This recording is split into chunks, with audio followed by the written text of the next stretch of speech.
It would appear that you all certainly enjoyed the conversation I had with Brian Wang this morning. That was, I think, very illuminating. If you haven't seen that yet, I will put a card on that later. But you know what? I want to talk to you right now about something that I've hinted at, that I've mentioned slightly over the last couple of days, but something I've talked about all last year, and nobody's talking about it now, and I don't know why, because it just proved out to be 100% true. And I've got more data right now to prove it even more so. And that is that Tesla's miss. You see, everybody's like, why did Tesla miss? Elon had, he put the number out there, what he was going to hit, and they didn't get there. And why not? And what's happening to sales in the United States? What's happening to sales in Europe? It's, it's nothing to do with the economy or Elon's politics or any other, EV sales being down, because you actually saw General Motors and Ford, their numbers were up, BYD's numbers were up. No, it had nothing to do with any of that. Some of you probably are going, yeah, Randy, we know what you're going to say. And I don't often say that Elon has made a mistake, other than the PR department. I claim that they should absolutely have a PR department, and I'd be okay with them putting in an advertising effort. But the big mistake that they made, probably the biggest one that I've ever seen, is putting in the Model 3 upgrade a year ahead of the Model Y upgrade. I'm sorry, it was just wrong. It Osborne the Model Y sales in the US and in Europe and undoubtedly in China as well. I mean, even though China did well this year, their sales were up, they had plenty of additional capacity in China to make more cars this year. So I'm going to make the argument, and I think I'm right, and I'd love to hear you in the comments below show me how I'm wrong. Those sales were all stymied by those who were waiting for those phenomenal changes on the Model 3. The Model 3 is probably, I mean, so many people are saying it's maybe the best car that's ever been made. It might be better than the Model S was when it was said to be the best car ever made. It blows my mind that more Model 3s aren't sold, but I don't, maybe that's where the advertising might have helped.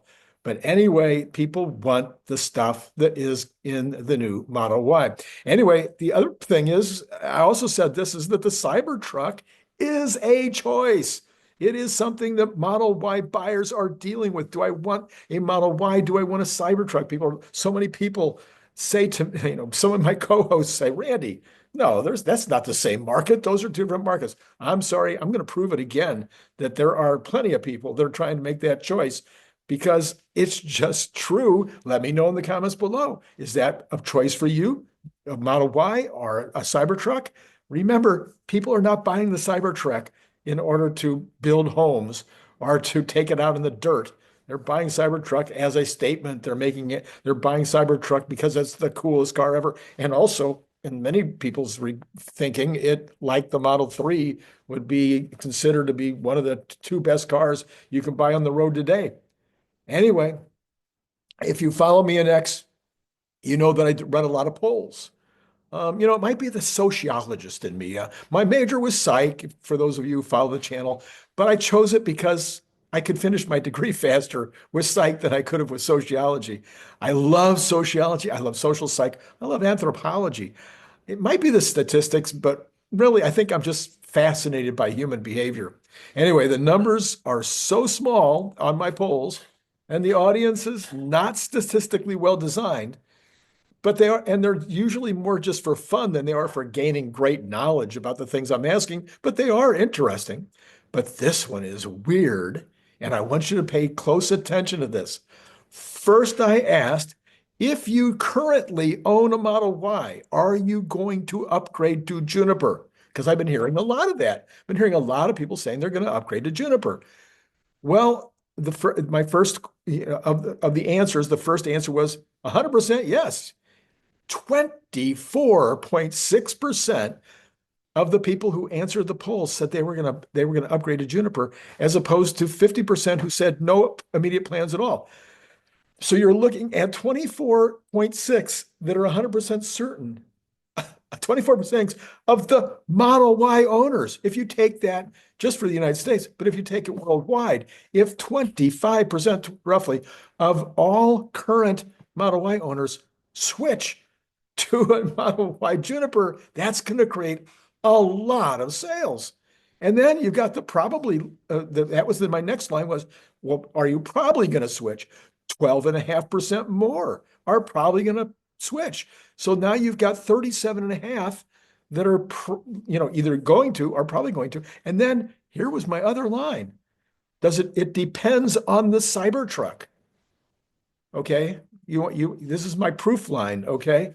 13.4% of the people said it depends on the Cybertruck. In other words, they're sitting there, they either going to get the Model Y Juniper or they're going to get a Cybertruck.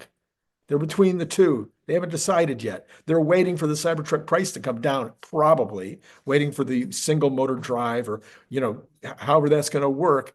That's what they're waiting for, 13.4%. Now you go, Randy, okay, 13.4 is a bunch of people. Okay. If you got the entire world of people that are contemplating that own a Model Y now, because that's who this list was. All right. Let me look at another poll though. I read a separate poll on this one. It wasn't asking about Model Y owners. It said just plain out, do you plan to buy a Model Y Juniper? And my first answer to that would have been, yeah, I've been waiting patiently. 46.3% of the people that answered the poll said they plan to buy a Model Y Juniper, as opposed to 31.6% that said no. Now, yeah, I know this poll is among people that are probably more prone to be interested in Tesla, more interested in buying a Tesla. That is a massive number, 46.3%. Then I asked the question, upgrading from another Tesla? 8.4% said they're upgrading from another Tesla. Well, okay, you start doing the math between those two polls, and you've got a huge number of people that do not currently own a Model Y that are planning to buy a Model Y, and they've been waiting for the Juniper. They've just been waiting. So what is going to happen when this thing goes on sale? What are the numbers going to look like? It could be absolutely incredible. I'm not, not investment advice, but holy mackerel. And then I asked the Cybertruck question from this standpoint. So of those of you who are planning to buy a Model Y, do you plan to buy a Model Y Juniper? Some people said, I'm waiting for a Cybertruck to get to 60,000. I made it really specific. I'm waiting for Cybertruck to get to 60,000. 13.7% are going to wait for the Cybertruck to get to the right price. So that's almost the same as the number I got above. So I'm sorry, the Osborne effect is what hurt Tesla's sales this year. Where's Barron's on that? Where's the Wall Street Journal? Where is any of the pundits? Nobody is talking about this. Only on this channel. No other channel. I haven't heard any of the other channels talk about the Osborne effect this year because of the Model 3 and the Cybertruck taking away the Model Y sales. I'll bet you if they had done the Model Y upgrade at the same time as the Model 3, Tesla would have sold, I'm just going to throw out a number. I'm just going to grab this one out of the air. They might have sold 100,000 more cars in 2024. Anyway, many price target increases that I gave you yesterday, a whole bunch of the different bullish kind of analysts that cover Tesla came out with their price target increases yesterday. But one that came out too late in the day for me to talk about it was from Canaccord. He's been a regular, kind of usually bullish recently. He says, coming into Friday, shares had fallen for 5 consecutive days, helping snap the streak is a price target boost from Canaccord analyst George Giannarakis. Anyway, you know how to say it. He raised his price target to $404 a share from $298 and maintained his buy rating. Quote, despite weaker than expected deliveries, we are sticking with our buy, wrote the analyst, citing the new products coming. Tesla also had a generational set of growth opportunities ahead, including EVs, autonomy, AI, energy storage, and robotics. All right, so there you go. This is Randy Kirk, by the way. Another person joined Patreon. There we go. Now we're starting to get some momentum. Skip L joined Patreon. Thank you very much, Skip L, for doing that. You guys could join him, right down below. All the information is there. Um, it's really easy to do. Some of you, maybe you've just never done Patreon before. I mean, and you're like, oh my gosh, it'll take me an hour. I'll have to put all this information in. They'll, spank me for doing it wrong because, I won't put the right information in the right spot. Don't you feel like you're back in third grade when you're filling out? No, Patreon is super easy. Take you about 30, 45, 50 seconds to completely join, do the whole 9 yards, stick in your PayPal number, PayPal information, boom, done. Super, super easy. All right. Oh yeah, this is the Brian Wang weekend. So Brian was on this morning. He'll be on tonight after this show. He'll be on at 7:45, and then he'll be on again tomorrow morning, Sunday morning. All three. Well, if you haven't seen the first one, you should go back.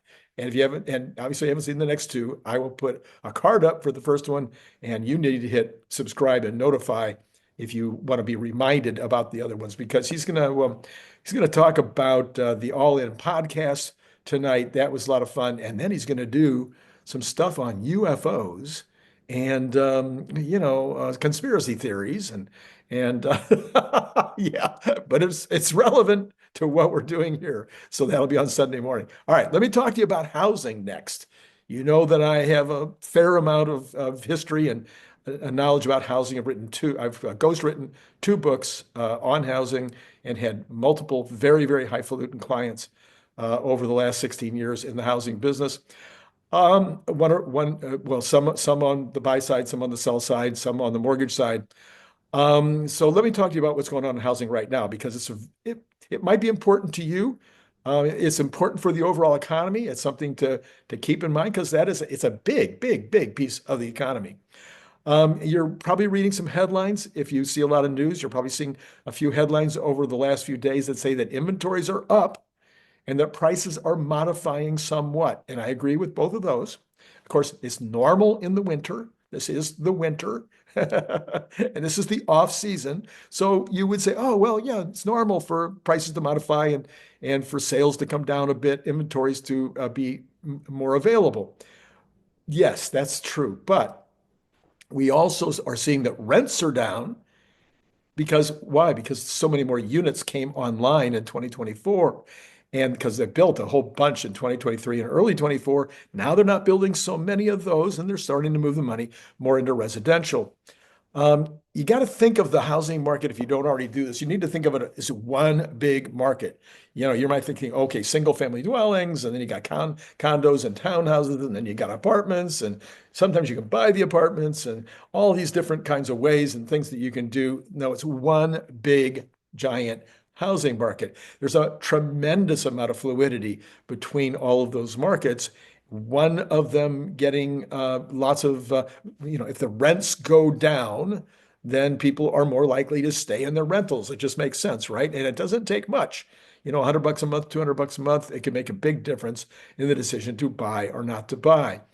So with all that fluidity involved, let me just look. There's four issues that are impacting the rental market right now. I mean, the overall housing market right now. Number one, employment is dropping, okay? I know the economy's strong, everything's great, but no, employment has been dropping steadily for the last year. It's dropped 5 or 6 basis points. I forget exactly, 5 or 6% over the last year. What was it? Wasn't it at 3.4, maybe even 3.3, but I know it was at 3.4 for sure, and now it's at 4.1 or 4.2. So that's a significant difference, and it's taking people longer to get the next job. And this is also, I just on the All In podcast yesterday night, they were talking about people in the higher, like the people in Silicon Valley, the 150, 200, $250,000 a year jobs.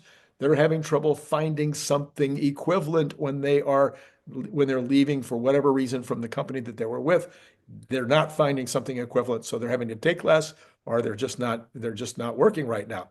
So no, this is and it may continue. I don't expect it to get out of control. That's not my current thinking. I don't believe we'll have a recession, but I do believe that we're going to continue to see there's going to be there's going to be an impact of all this AI, and there's going to be an impact of all what's going to happen in Washington with the DOGE Commission. It's going to impact employment.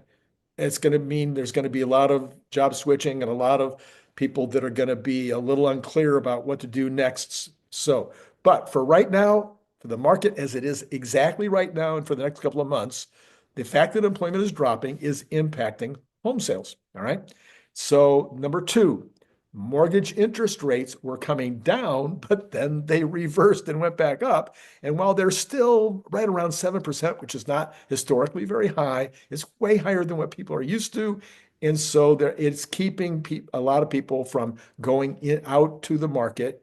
It's keeping people that are, even the ones that own a home, from going out and shopping for another one. Because why? Because they're in a 2 to 3% interest rate. Why move and end up with a 7% interest rate? Number three, all those rental units that came on stream in 2024 have lowered rents and are continuing to keep rents low, and that is impacting, of course, residential housing. And then number four, immigration slowed in the fourth quarter. Because why? Oh, because all of a sudden the current administration realized it was a very bad political move to have all that immigration, and so they shut it down, which they could have done anytime they wanted to over the last 4 years. But they chose to do it because of political reasons going into the election. Didn't work, by the way, but it did they did shut it down. Well, guess what? Every one of those immigrants that comes across the border needs housing. Every single one. Now, sometimes they're going to pair up so the two people can, take one house or one rental unit, or three or four. I don't want to be, inappropriate here, but sometimes 7 or 12. But you've got an impact. If you have not as many people coming into the market, guess what? Prices come down. So immigration slowing is having an impact now and will continue to, because if Trump does what he says he's going to do, and I believe he will, you could actually see net out migration in terms of non-American citizens. So we'll see what happens with all of that.